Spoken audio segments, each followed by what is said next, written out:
সম্মানিত দর্শক, আপনাদের সকলের কাছে একান্ত অনুরোধ, এই ভিডিওর ডেসক্রিপশন বক্সে আমাদের ফেসবুক পেজের লিঙ্কটি দেওয়া আছে।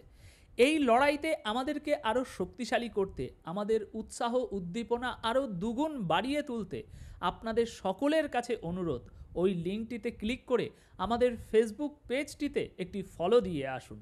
তারপর এই ভিডিওটি দেখা শুরু করুন। আপনার ছোট্ট এই একটু সাহায্য আমাদেরকে আরও শক্তিশালী করবে এই লড়াইতে আগে এগিয়ে যেতে। আসুন ভিডিও শুরু করা যাক।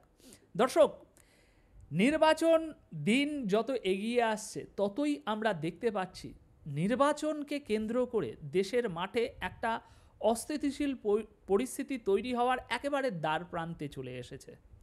বাংলাদেশের রাজনীতি, দেশটা সত্যিই ছোট, কিন্তু দেশের রাজনীতি আচ্ছা বড় বড় দেশের রাজনীতিকে হার খাওয়াবে। এতদিনে আমি যতটুকু বুঝেছি এটা ভীষণ জটিল, ভীষণ সংঘাতময় একটি রাজনীতির মাঠ এটা। তাই এই রাজনীতির মাঠে এই জটিল খেলায় আমি খুবই ছোট্ট নগণ্য একটি প্লেয়ার। আমি জানি অনেক মুরব্বী মানুষ, অনেক জ্ঞানী মানুষ আমার এই ভিডিওগুলো দেখে। তাই এখন আমি আপনাদের সামনে যে তিনটি খবর নিয়ে এসেছি, এগুলো আমার থেকে আপনারা আরও ভালো বিশ্লেষণ করতে পারবেন, আমার থেকে আপনারা আরও গভীরে নেমে জিনিসগুলো বুঝতে পারবেন যে রাজনীতিতে এই যে নির্বাচন নিয়ে যে ঘটনাটা এখন আগামীতে ঘটে চলেছে, প্রতিদিন একটা করে আপডেট আসছে এবং সেই আপডেটগুলো আমাদেরকে ধারণা দিচ্ছে যে এই নির্বাচন নিয়ে খুব শীঘ্রই মাঠে একটা সংঘর্ষময় পরিস্থিতি তৈরি হতে চলেছে। তো সে বিষয়গুলো আশা করি আমার থেকে আপনারা আরও ভালোভাবে বিশ্লেষণ করতে পারবেন। আমি পুরো প্রেক্ষাপটটা আপনাদের সামনে উপস্থাপন করছি, এই তিনটি খবরের বিষয়গুলো, তারপর আপনারা একটু নিজের মতো করে বিশ্লেষণ করে নেবেন। দর্শক, গতকাল তিনটি ঘটনা ঘটেছে। প্রথম ঘটনাটি হলো এনসিপি ও আপনার হেফাজতে ইসলাম একটি বৈঠক করেছে নির্বাচন নিয়ে। অন্যদিকে বিএনপি গতকাল একটি বৈঠক করেছে নির্বাচন নিয়ে তারা নিজেরাই, এবং সেখান থেকে ডক্টর মোহাম্মদ ইউনূসকে যে কথাগুলো বলেছে সেগুলো রীতিমতো ঘাবড়ে দেওয়ার মতো। এবার তৃতীয় আরেকটি বিষয়, সেটা হচ্ছে বাংলাদেশের আমাদের মোহাম্মদ ইউনূস সাহেব যুক্তরাষ্ট্রের বাণিজ্য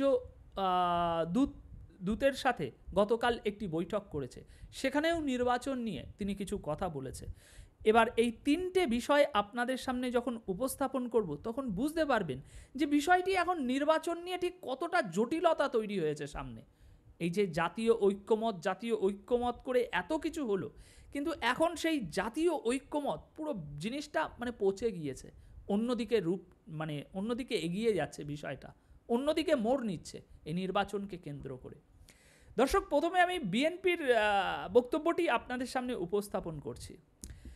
বিএনপির ভাইস চেয়ারম্যান শাসাদুজ্জামান দুদু তিনি বলছেন গতকাল বুধবার 9 এপ্রিল জাতীয় প্রেস ক্লাবে তোফাজ্জল হোসেন মানিক মিয়া হলে তারা বৈঠক করেছে এবং সেখান থেকে শামসুজ্জামান দুদু তিনি বলছে যে ডক্টর মোহাম্মদ ইউনূস সততাবাদী, সাহসী ও বিবেকবান মানুষ। যেহেতু তিনি এতই বিবেকবান মানুষ, এতই সততা আছে তার মধ্যে, তাহলে তার নিজের ছেলেদের রাস্তায় ছেলে দিচ্ছেন কেন?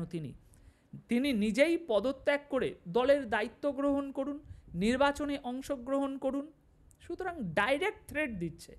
এই সব কথাবার্তা আওয়ামী লীগের বা আমরা বললে মানায়, কিন্তু বিএনপির মুখ থেকে এখনও বেশি দিন হয়নি, বিএনপির মুখ থেকে এরকমই কথাবার্তা বেরিয়ে আসছে ডক্টর মোহাম্মদ ইউনূসকে নিয়ে। এছাড়াও বিএনপি আরও সরাসরি হুঁশিয়ারি দিচ্ছে। তারা বলছে যে বিএনপিকে রাস্তায় নামতে বাধ্য করবেন না, বিএনপি রাস্তায় নামার আগেই নির্বাচন দিন। বিএনপি রাস্তায় নামলে কি হবে, শেখ হাসিনার দিকে তাকিয়ে দেখুন ফলাফল। তাছাড়া বলা হচ্ছে নির্বাচন এবছরের ডিসেম্বরের মধ্যেই হতে হবে।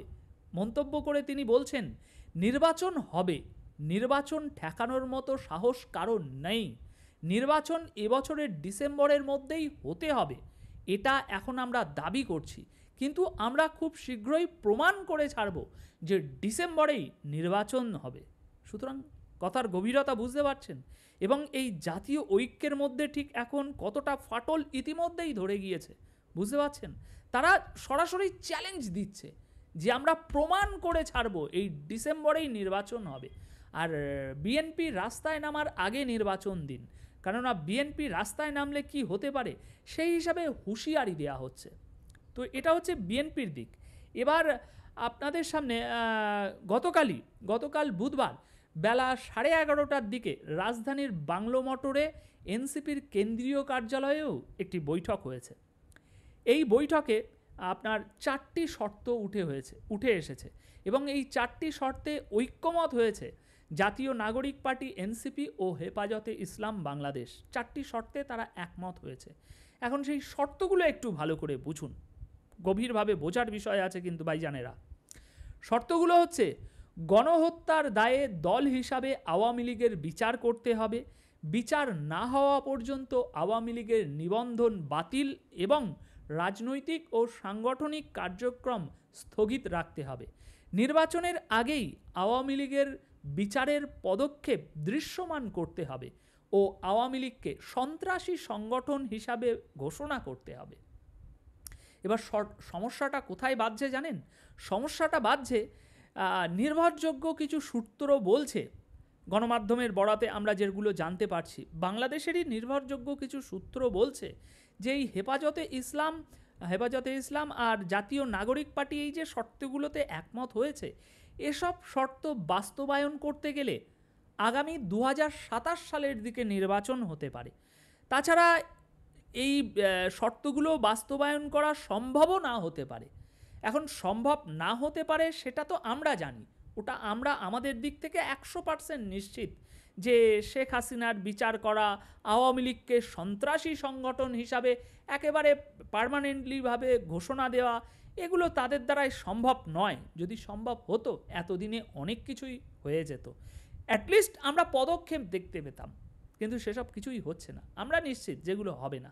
এখন আমাদের কথা ছেড়ে দিলাম, তাদেরই নির্ভরযোগ্য সূত্র বলছে যে যদি এই শর্তগুলো বাস্তবায়ন করাও যায় তাহলে সেটা 2027 সালের আগে হবে না, আর 2027 সালের পর যখন এটা হবে তারপরে নির্বাচন হবে। তারা তো জাতীয় নাগরিক পার্টি আর হেফাজতে ইসলাম তো ঐক্যমত হয়েছে কালকের বৈঠকে যে আওয়ামী লীগের বিচারের পদক্ষেপ দৃশ্যমান করতে হবে নির্বাচনের আগেই। আওয়ামী লীগের বিচার মানে শেখ হাসিনাকে শাস্তি দেওয়ার বিচার, শেখ হাসিনাকে প্রত্যর্পণ করে বাংলাদেশে এনে তার বিচার করে হেফাজতে ঢোকানো, জেলে ঢোকানো, এটাই তো তাদের মূল উদ্দেশ্য, তাই না? তো সেটা না হলে নির্বাচন দেওয়া যাবে না, এমনটাই জাতীয় নাগরিক পার্টি ও হেফাজতে ইসলামের বক্তব্য। অন্যদিকে বিএনপির বক্তব্য আমরা দেখলাম যে এসব বিচারের কোনো প্রসঙ্গই তারা আসছে না, তারা ডাইরেক্ট ডিসেম্বরে চলে গিয়েছে। ডিসেম্বরে নির্বাচন হবেই এবং ডিসেম্বরে নির্বাচন হবে, এখন আমরা সেটা বলছি, এরপরে আর কিছুদিন এগিয়ে গেলে আমরা প্রমাণ করে দেখাবো। এবং ইতিমধ্যে গত পরশুদিন আমি একটা ভিডিও আপনাদের সামনে এনেছিলাম যেখানে বিএনপি সরাসরি কিছুদিনের মধ্যে ইউনূসের সঙ্গে বৈঠকে যাচ্ছে এবং সেখানে তারা হুঁশিয়ারি দিয়ে আসবে যে ডিসেম্বরের মধ্যে নির্বাচন না হলে, এটা হচ্ছে এপ্রিল চলছে, মে মাস থেকে তারা মানে ব্যাপক তীব্র একটা কর্মসূচি নিয়ে মাঠে নামবে এবং তাদের সাথে আরও কিছু ছোটো দলকে যুক্ত করে সরকারকে ব্যাপক চাপে ফেলবে। মানে বিএনপির বক্তব্য পরিষ্কার, ডিসেম্বরের মধ্যে ভাই নির্বাচন না হলে বিএনপি পুরো একেবারে ক্ষেপে মাঠে দিনরাত কর্মসূচি চালিয়ে যাবে। যত সময় না নির্বাচন হবে তত সময় একেবারে মার কাট থাকবে পুরো বাংলাদেশের রাস্তা, এমনটাই বিএনপির বক্তব্য। কারণ তারা ইতিমধ্যে বুঝে গিয়েছে যে এই ইউনূস সাহেব ক্ষমতায় বসে তিনি তার এই বাচ্চাদের দল আপনার এনসিপি এবং হেফাজতে ইসলাম জামাত এদেরকে শক্তিশালী করছে, বিএনপিকে কার্যত মানে কমজোরি করার জন্য তার এই ম্যাটুকুলাস পরিকল্পনা চলছে।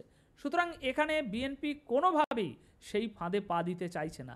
বিএনপি বুঝে গিয়েছে যে ডিসেম্বরে নির্বাচন না হয়ে যদি আরও জিনিসটা দীর্ঘায়ু হয় তখন বিএনপির যে এই মুহূর্তে যে ভোটার সংখ্যা রয়েছে সেটা অনেকাংশে কমে যাবে। সেই জন্য বিএনপি কোনোভাবেই এই রিস্ক নিতে চাইছে না। এবার এখানে আরেকটি ঘটনা গতকাল বুধবারেই ঘটেছে, সেটা হচ্ছে রাষ্ট্রীয় অতিথি ভবন যমুনায় যুক্তরাজ্যের বাণিজ্য দূত এবং প্রধান উপদেষ্টার একটা সাক্ষাৎ হয়েছে।